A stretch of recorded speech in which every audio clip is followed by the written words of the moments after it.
We're trying to build a technology here for these compulsive problems, pursuing something despite the risk and punishment of it. While it's invasive, it'll probably be applied to the most severe of cases. So people who have tried medication, behavioral therapy, if they have severe obesity, they could even try bariatric surgery first. But if those available more conservative options fail, that's when you want to start thinking about something invasive. And while it's invasive and then that can be scary for people, the risks of these procedures these are safer than a knee replacement. I actually liken the risk profile of these brain stimulation devices be much more similar to a cardiac pacemaker than anything else. Of course, people have to get past the idea that it's the brain, and I think they will. Our early studies in humans have demonstrated that these patients can feel fabulous return of inhibitory control.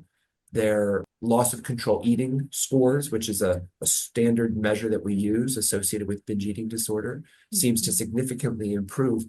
And while this is a mental health focused condition, a behavior clinical trial, it also seemed that restoring this inhibitory control was associated with some weight loss as well.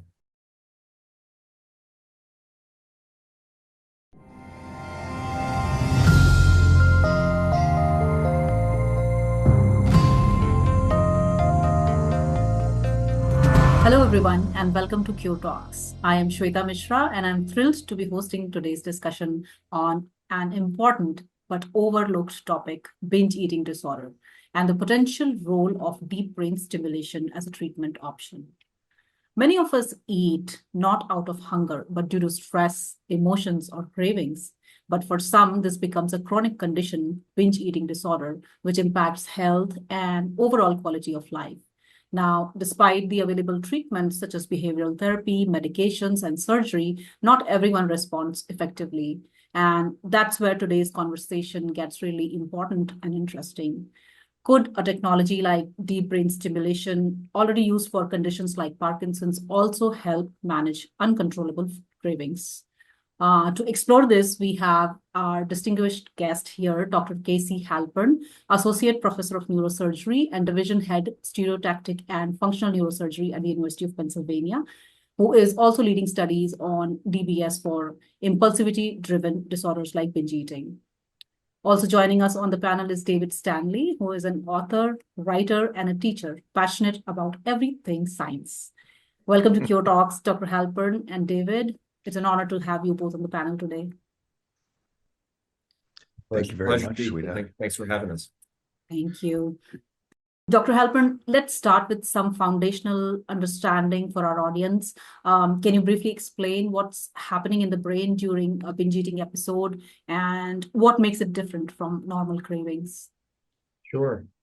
Yeah, our understanding of that comes from studies that have been done by my team and others in rodents, but also using human imaging studies of the brain, and now finally able to confirm and examine hypotheses in the human brain thanks to some of these early trials that are happening in patients that have binge eating disorder.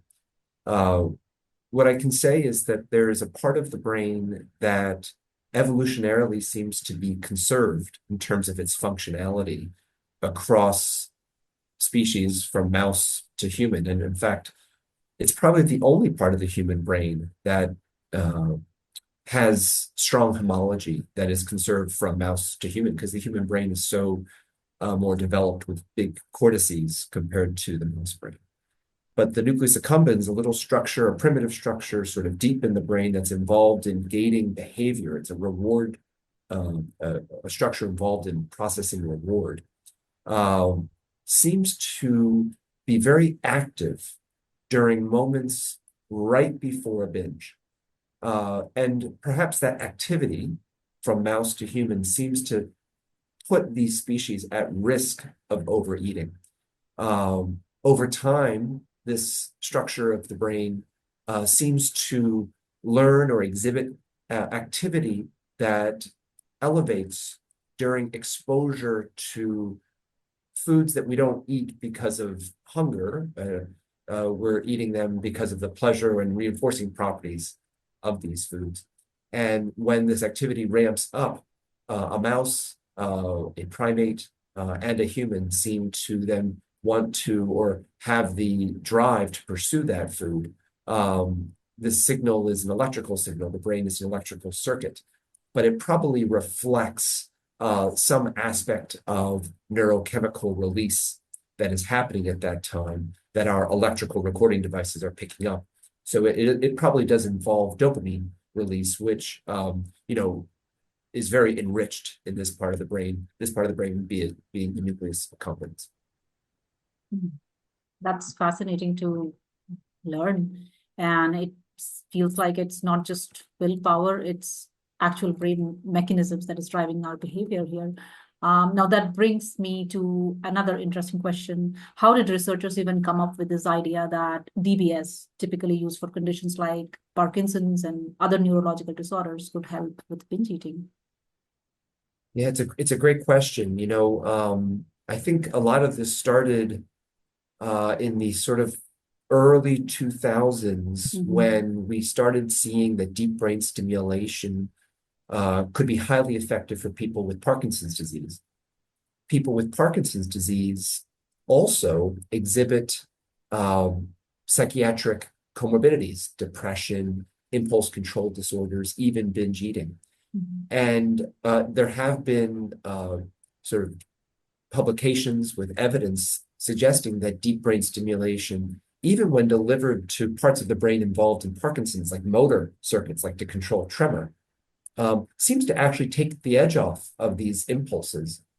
And perhaps around that time, I was sort of a budding young scientist and really had the interest not only to treat people with Parkinson's, but to expand the horizon of deep brain stimulation.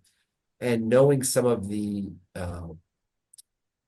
evidence that dopamine is released into the nucleus accumbens during these dangerous moments, or during these moments that put us at danger, I should say, I had the theory that, well, if we could actually deliver deep brain stimulation during those moments, perhaps we could block and even restore inhibitory control to allow people to actually make choices. The concept of the food industry hijacking our brain, and that's related to, unfortunately, substances of abuse like opiates and cocaine, really taking away our autonomy and leading to these automatic, almost habitual behaviors.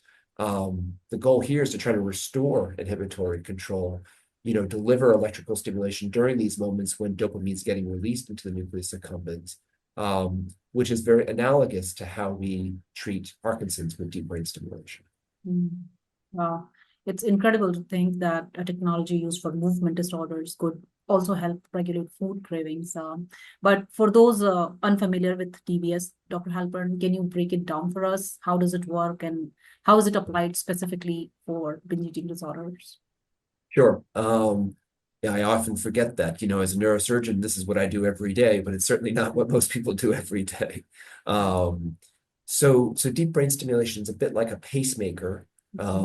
Instead of being implanted for the heart, it's implanted for the brain. And often these wires are placed into motor circuits, so into small little areas of the brain that are involved in things like tremor or severe movement disorders that are associated with Parkinson's disease. These wires are 1 millimeter in diameter. They're very small. They can be placed through the skull. We make a small opening in the skull, a little window, about the size of a dime, very small. And we lock the wire in place under the skin using something that seals the skull as well. And then those wires are connected under the skin to a pacemaker-like device that's placed all under the skin, usually under the collarbone in the chest. And for Parkinson's disease, the device will deliver therapy or electrical stimulation continuously. That's in part because people that have Parkinson's feel rigid and stiff, and they have tremor 24/7. So they need a continuous therapy. For binge eating disorder and related disorders in the mental health space, what we've conceived of, starting in a mouse, but then working our way to a human, is a device that can anticipate these vulnerable moments. perhaps when dopamine is getting released into the nucleus accumbens, beyond normal physiological levels. And when this signal ramps up, this electrical signal that I mentioned earlier, I consider it like a biomarker. It triggers stimulation delivery. So rather in Parkinson's that are getting stimulated continuously, for binge eating disorder and related conditions that we're studying, we envision that the device would be more of a smart stimulator. So it would only stimulate during moments of need. So now that we understand how DBS works in theory, what have you found in studies, and what kind of results have we seen so far in using DBS in binge eating disorders? And I know that you are leading a groundbreaking feasibility study, which is using a NeuroPace RNS system to help those struggling with uncontrolled eating. So can you talk a little bit more about this trial and who qualifies for this, and what are the outcomes that you are expecting? Sure. So this sort of smart stimulator, one that stimulates on demand and as needed, luckily did not need to be created from the ground up. When we were studying this in mice, when we did standard deep brain stimulation, it seemed to be very effective in suppressing binge eating, but the effects were temporary. And so we had this theory that we need to stimulate only on demand as needed, to avoid tolerance effects, for example, to the therapy. We actually identified a device. It's called the Responsive Neurostimulation System by NeuroPace. This device actually at the time was FDA approved for epilepsy. So it's much like a deep brain stimulation device. In fact, the little wires are nearly identical. It's designed to detect seizures in the brain. So people that have epilepsy have these intermittent seizures. But otherwise, actually, patients with epilepsy behave normally. And so what NeuroPace conceived of was similar to what we were trying to build for binge eating disorder, was a therapy that would stimulate only as needed. And so in our case, however, rather than trying to anticipate seizures from happening, we were trying to anticipate binges. And what we did was we actually programmed the device to detect moments when patients were particularly vulnerable, which is really when they were feeling urges or food cravings beyond normal hunger. And we would program the device to stimulate during those moments. Our early studies in humans have demonstrated that these patients can feel fabulous return of inhibitory control. Their loss of control eating scores, which is a standard measure that we use associated with binge eating disorder, seems to significantly improve. And while this is a mental health focused condition, a behavior clinical trial, it also seemed that restoring this inhibitory control was associated with some weight loss as well. All right. Thank you, Dr. Halpern. I know it's time for David's questions now. He's been patiently waiting, and he has some very, very interesting questions for you and thought-provoking. He will take you to the most unexpected thought-provoking. So please go ahead, David. I always like that. She's like, it's quite the build-up here, and it puts me on the spot, which actually I kind of enjoy. So what the heck? Yeah. So talking about binging for a second, I just put this up in the chat as it occurred to me. It's not one of the ones we had sent to you earlier. Do animals across species exhibit similarities in their binging preferences? Like we know that in humans, certain kinds of foods predominate, right? And so if you were doing this on other primates, would we see that gorillas or rhesus monkeys also like to binge on potato chips and ice cream? And is that within some degree of familiarity, with the different species? Is that common? Yes.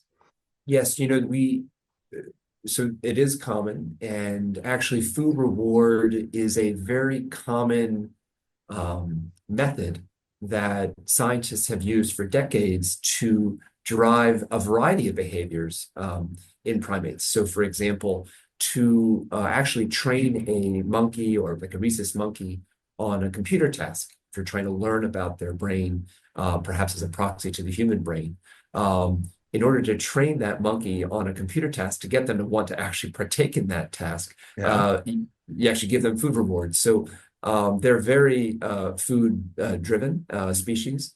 Going back all the way to the mouse, there are actually different strains of mice that are more prone to binge eating and obesity. We used C57 Black 6 mouse species, which is probably one of the more common mouse strains that's used in research. But there are some mouse strains that are actually fairly binge resistant, which we avoided. And there's probably a genetic position for that that's not Yeah. very well described. But as you move into the large animal domain, animals like pigs, which may not be surprising, Right. but also primates, monkeys, chimpanzees, all exhibit sort of binge-prone behaviors. I don't know about gorillas. Okay. Because, you folks in Philly, you have some of the best potato chips in the world. And I'm just thinking, Yeah. because that's like my personal kryptonite, is potato chips. And so I'm thinking, I can just imagine that these other primates, because we are so similar, are also kind of indulging when they do binge in the same kinds of things. Yes. Um, Kind of shifting gears a little, my wife and some other people we know, because of depressive issues, have done sessions or series of TCS, Yes. transcranial. Right, I'm telling a professor of neurology about transcranial stimulation. Sorry. It's all Is good. there a relationship uh, between the kinds of effects that TCS does with folks? Because she had a really, really nice clinical outcome from that, and what you're doing? Yes. So there is a relationship. Obviously, both of these are brain stimulation strategies. I believe you're probably referring to TMS, Yes, transcranial yes, yes. magnetic stimulation. You are correct. Um, Sorry, I misspoke. Yeah. and that's okay. I mentioned it because there's also transcranial electrical stimulation, Oh, but okay. TMS is actually FDA TMS. approved for depression. And so it's a very good therapy for people with Yeah. depression. The similarity is that both use brain stimulation strategies. One is obviously non-invasive, transcranial magnetic stimulation. I liken that to going to see your dentist. You go into an office, you meet the doctor, you sit in the dentist chair, but rather than getting a cavity drilled out, there's a external stimulation device. It can be mapped to the brain, a little bit like deep brain stimulation is, meaning you can navigate for precision to make sure you're targeting the sweet spot, in this case for depression. And then the stimulation field can be delivered magnetically. It can be effective for people with depression. It's also FDA approved for OCD, which relates to what we're doing with Yeah. deep brain stimulation a bit more. The critical difference, other than being non-invasive, is that TMS is very good at modulating the surface of the brain. But for binge eating disorder, while there might be value in TMS for certain cases, perhaps milder cases, because we're going really after the most severe of cases, Sure. um, the signal in the brain that seems to be so critical that puts people at risk for binge eating is very deep in the brain in the nucleus accumbens. Now, perhaps the nucleus accumbens has connections to surfaces of the brain that would respond well to TMS, but for now, it really seems to be important to be able to target deep in the brain, and that would require, at the moment, something more invasive. Okay. Um, I want to back up a little bit. This is kind of some basic information, I think. Now, when we think of binging, we also tend to think, at least in the public eye, of people who are engaging in purging behaviors as well. And of course, Yeah. when we think of purging behaviors, that automatically brings anorexia to mind. How did those three things relate with the research that you found about what kicks off these binging episodes? Yeah, so I'll give a disclosure and as a reminder that I'm a neurosurgeon. I'm not a psychiatrist or eating disorder psychologist that sees these patients for clinical purposes. Okay, Um, and so my perspective is a little different if you were to ask a psychiatrist that question. And we sure. have fabulous psychiatrists on my team that would answer the question differently, but I don't think they would disagree with how I answer this question. Anorexia is a major interest of ours for a lot of reasons. So, it's a devastating condition, obviously. It's the most lethal of all psychiatric conditions after major depression. Um, I think of binge eating disorder, which is a disorder related to compulsion being pursuing something that you want, maybe something that's rewarding. I actually want to hesitate from using the word want, because I actually believe that people are losing their autonomy. So it's more that you're pursuing something that is relatively rewarding despite the risk or despite the punishment associated with it. Anorexia, which is restriction in general, or bulimia, which is there's a binge eating component, but there's also a purging component. That's also compulsive. And so I believe all of these disorders would benefit from at least a similar approach, where you're trying to quell or calm that drive to compulse, the urge to compulse, which would also relate to how we would take care of somebody with OCD. By the way, we actually have experience using a very similar strategy, like we're using for binge eating disorder, but for patients with OCD. Bulimia and anorexia are sort of the next phase, but we haven't gotten there quite yet. Now, when we think about humans and the way we feel satiated, we all have this thing in our head that says, oh, well, you've eaten enough. And I know some of it comes from pressure in the abdomen in a variety of places, but essentially it's coming from the brain in one way or another. Now, when people are on a binge, are they not getting the signal that says you're full? Or are they getting the signal that says you're full, and a separate, more deeper, more underlying portion of your brain is saying, oh, no, you're not full, keep eating? How does that work? That shut-off valve. It's a really interesting question, something I think about a lot. In general, people that binge are not eating because of a hunger signal.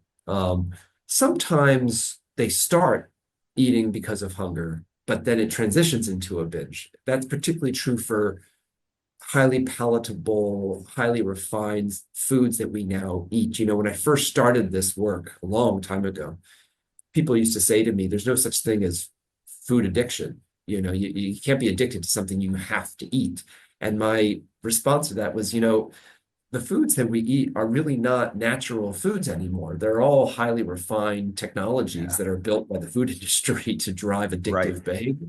So that's a part of the capitalistic world. So, you know, it's it's you know, so the foods we eat drive the behavior. Certain foods more than others, of course. The more refined, the more highly palatable, the more the patient could be at risk for a binge. But in general, binges are separate and often can be dissociative, meaning patients could even have an impaired memory around that behavior, because it's almost like an out-of-body experience. So psychologically or subjectively, patients are eating and they just cannot control themselves. It goes way beyond the appetite, satiety signals. I think that it's reasonable to say that while they probably have a satiety signal, their ability to perceive it or work just or sort of eat through it is quite pronounced. That's part of their disorder. Unfortunately, I also think a lot of the foods that people binge on are so highly refined that the satiety signal is probably delayed. And I think these foods are sort of, you know, created to have that function in a way, unfortunately. I think if, in general, people are not binging on high fiber, you know, high quality, you know, lean proteins, you know, and if they were, they probably would feel that satiety a little bit sooner. So it's a combination of the foods they're eating, a bit of a dysfunction in the brain, and this out-of-body experience that they're having that allows them to eat beyond satiety. Right. You know, that's hilarious in a sad way that you said it just that way, because question number 3 in my show notes, this is word for word, doctor. Nobody ever went crazy on kale and carrots. Exactly. Yeah. The most common foods consumed, and I'm throwing this out there for people watching, when binging are high fat meat items, you know, jump into it, Slim Jim, sweets, you know, we all do like ice cream, but most of us can say no, or pie, salty snacks. So it's something about satiety, our taste buds. It's these foods. What is it about those particular foods, do you think, that make them so prone to binging? Is it all about dopamine, food, sex, social media, all of that? You know, we tend, myself included, we tend to oversimplify things when it comes to neurochemicals in the brain that modulate this, but dopamine is a critical part of it. We've seen even in mice, for example, if you give them a very high fat diet, they will develop binge eating within 3 or 4 days. Um, and actually, their nucleus accumbens physiology is changed. In fact, Wow. the physiology of the nucleus accumbens now makes it so binging is higher risk. And I think the food industry knows this to a certain extent. Um, what's concerning to me is that exposure to fast food, highly refined foods is actually hijacking our brains and putting us at risk for eating those foods beyond homeostatic needs in the future. I've always envisioned that, a carton of French fries, and I love French fries as much as anybody, Right. but it really needs a warning label on it saying that this is known to put you at risk for binge eating beyond what you need from a healthy standpoint. Now that, I don't know if that'll ever happen, but I think it should. There's warning labels on cigarette boxes. People still buy cigarettes, by the way. Yeah. But at least they're being informed. And I think that's necessary for these highly refined foods. Who knows when that or if that could ever happen. So I don't know if I answered your question well, but Yeah. I wanted to make that point. But these foods definitely change the brain and put us at risk in the future. People used to tell me that like sandwiches where you're combining starch, white bread, highly refined meats that are very salty. The sandwich is not part of our evolution. No. But we eat sandwiches now on a routine basis. And but those kinds of foods 200, 300 years ago, nobody was eating, but we haven't evolved, to live in the society that we're currently living in, where food is so readily available and highly processed. Yeah. Now, this is going to be a little bit more speculation on your part, and I'm assuming since really, you've shown us that you're really interested in healthy eating as a lifestyle, and you look fit like like you're an athlete, a runner, or swimmer, or cyclist, or whatever. I was a professional cyclist for a while, Oh, and wow. yeah, and I knew an awful lot of us that had eating disorders. We would, if you ever watched the Tour de France, we were never that skinny because that's a whole new level of skinny. But I did know a fair number of the athletes that I was racing with, both male and female, that had pretty significant eating disorders. And a lot of them, we later found out, also had some significant depressive illness issues as well. In fact, I wrote an article for Velo News, which is a worldwide cycling magazine, a couple of years ago, about depression in the professional bicycle racing ranks. And I want you to speculate here about how all this kind of ties together, how depressive people sometimes will, especially when they're athletes, runners, swimmers, cyclists, will damn near train themselves to death because they have that same, it seems to me as a layman, that those same kinds of things you describe as a binge disorder also hold true for some highly fit people with similar kinds of disorders. Can you run with that? I can. I think the word binge is part of our evolutionary makeup as a health advantage. The ability to binge at one point in our evolution was a advantage to survival. So, for example, in the hunter-gatherer times, if we found food, um, the we had a higher chance of survival if we could eat all of it very quickly before another predator came to take it from us, but then also store it as fat for a long period of time. That allowed us to survive because we didn't know when we were going to get our next meal. And Right. that wasn't that long ago. Yeah. Now we don't really have that problem. Perhaps there Yeah. are obviously some parts in the world where we do. But now we have a different problem where foods that are processed and designed by people with white coats, right? Not doctors, well, different kind of doctors maybe. Right. Um, my wife is a health coach. She always says to me, the more we eat foods that were designed and created by people with white coats, the more we're going to actually see people with white coats because Right. these foods are not natural. And now but we still have the ability to binge. But we're binging on foods that are not healthy, and obviously we've talked about this, that ability applies to other things like exercise. And in some ways, maybe it's a healthier binge, but the ability to quote unquote binge on exercise could be a evolutionary advantage, could also be a healthy habit that we allow for. But I think there are times when, unfortunately, that does go beyond what's considered healthy, and this applies to athletes. People that are fast runners often lose weight to be faster.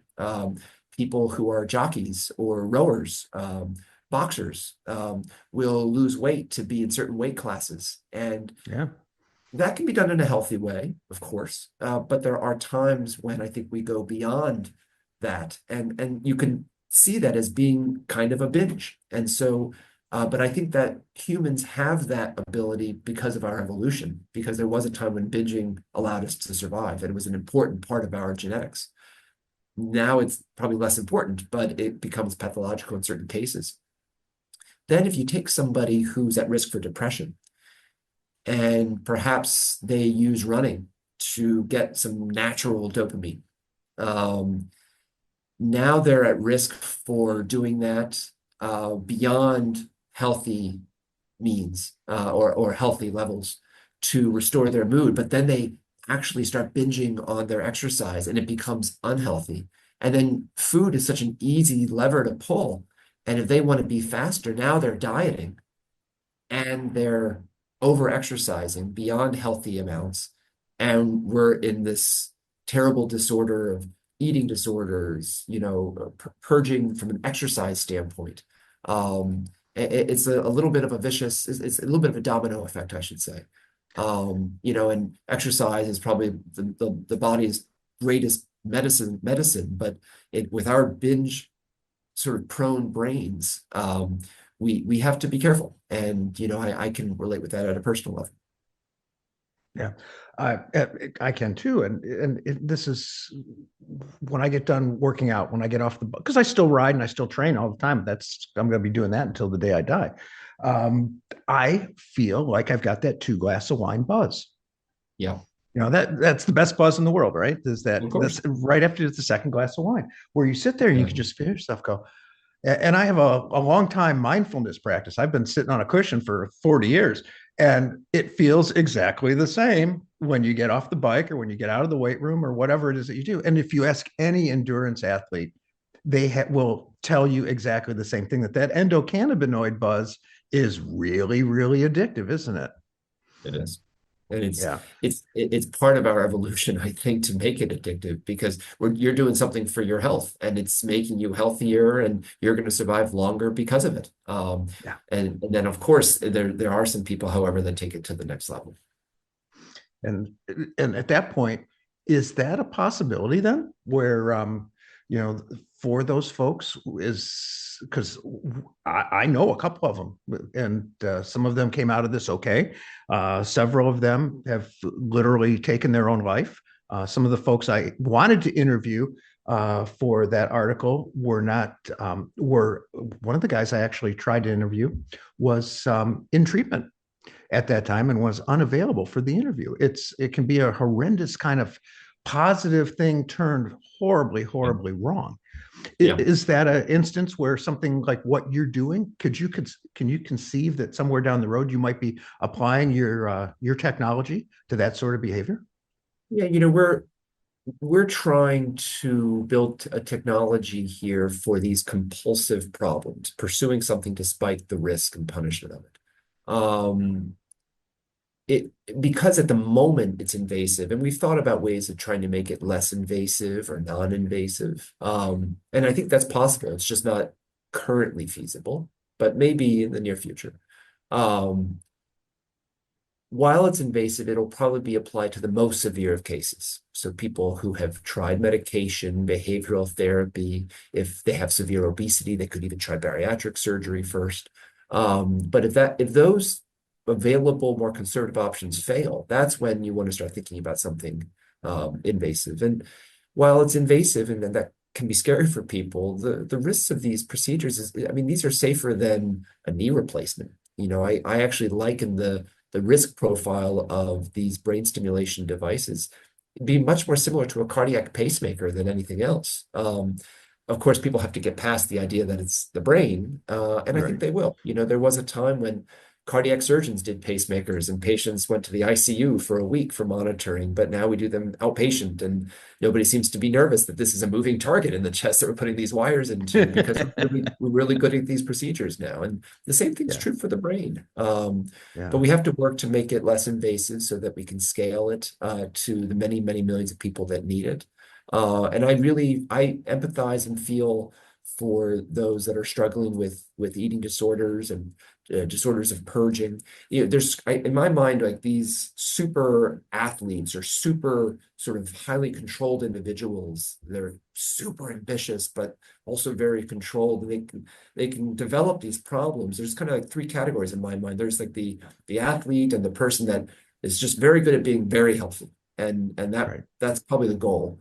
And then there's the individual who overdoes it a bit. They don't necessarily meet criteria for an eating disorder, but they have disordered eating. And unfortunately, I think that is enormously common in our society. The amount of, and I can relate with it too. And I think that, the amount of people in this country that count calories and restrict because of it, I mean, we know that that's not the healthiest way to eat. People still do it. I think that's a problem. And then there's the eating disorders, where people are really suffering. I think we need to help those. We need to help the people with disordered eating get back to pursuing these things in more healthy ways. But you're right, it's a little bit of a tightrope. And the human condition has proven to not manage that tightrope very well. I just have one more question. I know, and that's a great segue. You have a clinical trial. And so throwing the ball into your court here, talk for a few minutes about the clinical trial and what you have to do in order to qualify and who you contact and all that cool stuff. Yeah. So what you're doing is really cool. Yeah, our clinical trials on clinicaltrials.gov, and there's contact information there. The Penn Neurosurgery Clinical Research Division helps run this study. It helps me with all of the recruiting. Nita Furtis is the primary research coordinator, does a fabulous job. She's also an MD.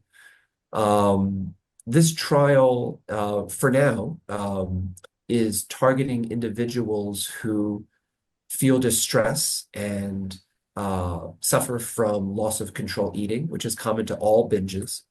They don't have to meet criteria for binge eating disorder, by the way.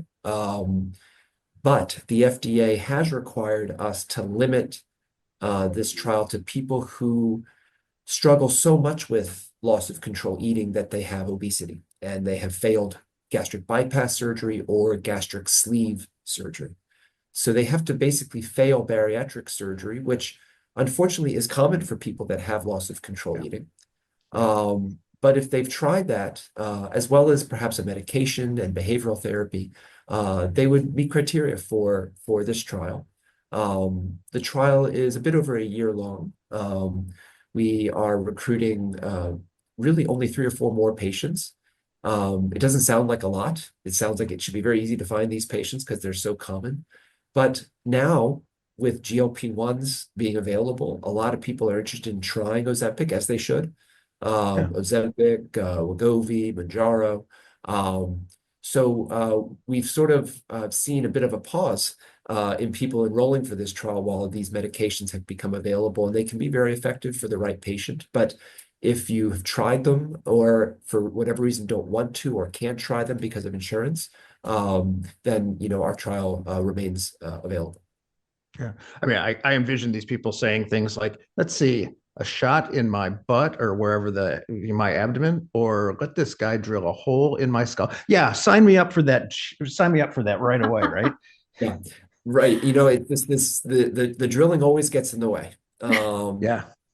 But it's important to know that if the medication fails you, there is something that is available to you, and it's probably a lot safer than you might assume. Yeah, a buddy of mine who is a physician and he was just diagnosed not long ago with an astrocytoma. He's doing the chemo, the radiation, had the surgery, and he said that he doesn't remember anything at all about the surgery, but one of the guys in the surgical team said, "You were asking the most goddamn clinical questions ever." We're sitting there, and because he's whatever sedation you guys sort of use, he was asking all of these doctor type questions of the team about what was going on, and he remembers absolutely none of it. Well, it's probably better he doesn't remember it, but that's what I would think too. We similarly do these procedures under conscious sedation, so a little bit of IV sedation, kind of like a colonoscopy. We do lighten it a little bit so we can actually communicate with the patient, make sure they're safe. And yes, the patient's a little bit in la-la land, and sometimes they say things they don't remember. Sometimes they say things they do remember. Yeah, that's interesting. Yeah. So at the end of all of this, then what you're offering is the opportunity, when everything else has failed, to use the inherent electrical stimulation in the brain and the chemical transmitters in the brain to take charge back again of that on-off switch that governs our satiety. Exactly. Is that kind of it in a nutshell? That's exactly right. I think, one of the other sort of opportunities that this work allows is to demonstrate that people with, binge eating disorder and loss of control eating, obesity, these are disorders of the brain, like epilepsy, like Parkinson's. They're not neurodegenerative like Parkinson's and Alzheimer's. So in some ways, they're a bit more like epilepsy. It's a problem that you'll live with forever. It's a quality of life problem. But we've learned with those conditions that brain-targeted treatments really help. And that's also true for eating disorders, binge eating disorder, obesity. These are disorders of the brain. And fortunately or unfortunately, depending on your perspective, a treatment targeted to the brain is probably necessary, at least in the severest of cases. All right. Thank you. Thank you, Dr. Halpern. David, such a fascinating and insightful conversation we had. We learned a lot about binge eating disorder and how it affects our brain, limitations of existing treatments, and also the promise that DBS has as a potential solution.